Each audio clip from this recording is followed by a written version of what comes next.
All right, so I'm Vinay Prasad. I'm a professor in the Department of Chemical and Materials Engineering at the University of Alberta.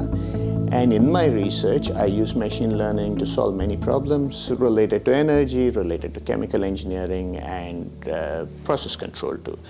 So there are different ways to think of the types of machine learning. The first way is to think of machine learning as being divided into two classes of problems. One is supervised learning and the other is unsupervised learning. So what does this mean? When it's supervised learning, all it means is that I have some examples for which I know the answer, what we call ground truth. And from that, the machine learns how to make good predictions for cases or data where I don't know the answer, but it learns from a few correct examples where we know the answer.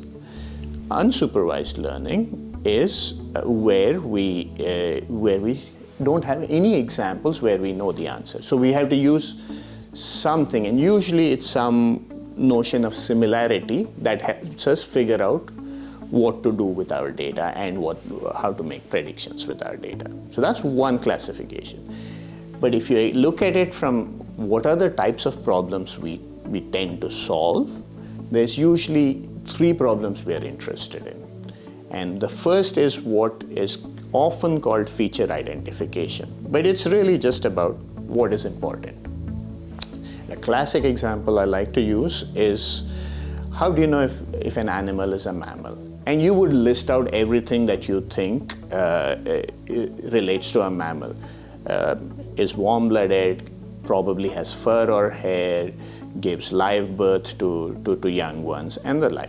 So those are the features that are important to knowing what this is. That's feature identification. If you can figure that out for some whatever problem you have, then you solve the feature identification problem.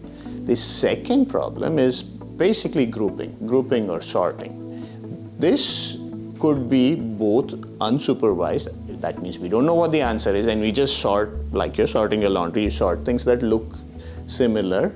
So that's unsupervised, but it's grouping and it's called clustering.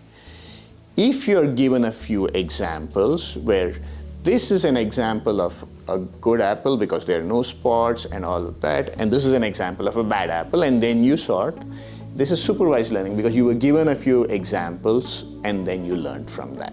But all of these come into the grouping or sorting. It's just some cases you have a little bit more help than others.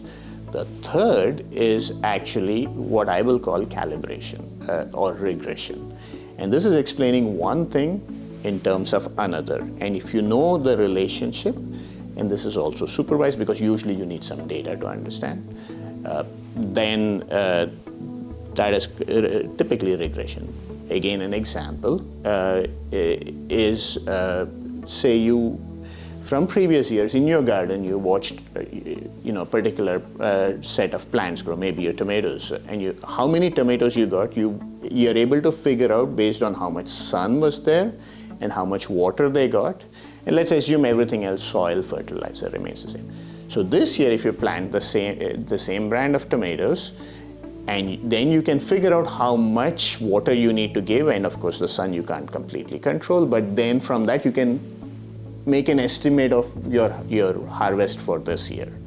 That's solving a regression problem. So three things: feature identification, which is unsupervised, you don't know the answer but you're trying to find out what's important; grouping, which is clustering or classification; and then regression, which is really a calibration problem, explaining something you don't know about in terms of things you know about.